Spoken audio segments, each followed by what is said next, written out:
Let's talk now about the limit as x approaches infinity or negative infinity. So I have three examples. For each one, we'll look as x approaches infinity and negative infinity. I'll try to go quickly.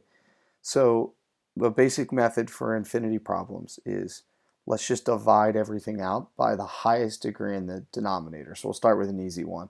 This one right away you might be able to look at and realize that as x approaches infinity, the numerator is going to grow faster than the denominator will grow faster than the numerator. So think about what that would mean. But let me show you algebraically. So the highest degree in the bottom is x to the fourth. So let's just divide everything by x to the fourth. We'd have x squared over x fourth, which is 1 over x squared, minus 5x over x to the fourth is 5 over x cubed, minus 9 over x to the fourth. That's all on the top.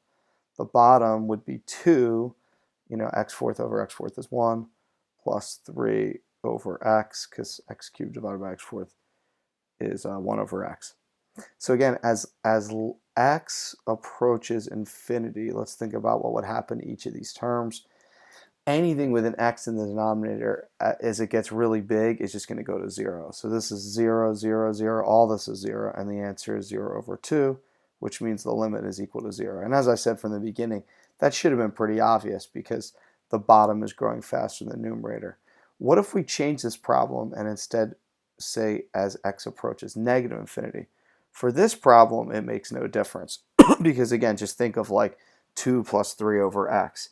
As x approaches positive infinity, it goes to 0. Same thing as it approaches negative infinity. Imagine like negative 10, 20, 30. As you keep getting bigger and bigger, negative, it doesn't matter. They're still going to approach 0.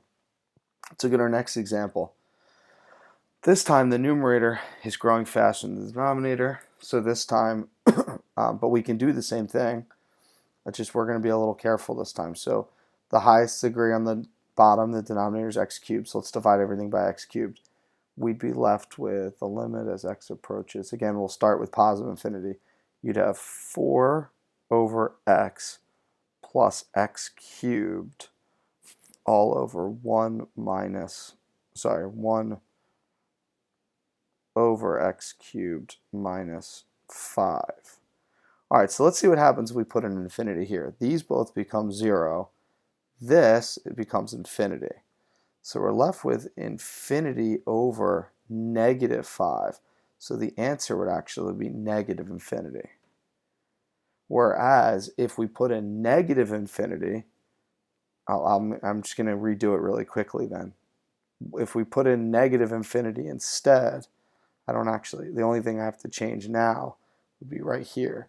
You'd be left with negative infinity divided by negative 5. So now the answer would be positive infinity.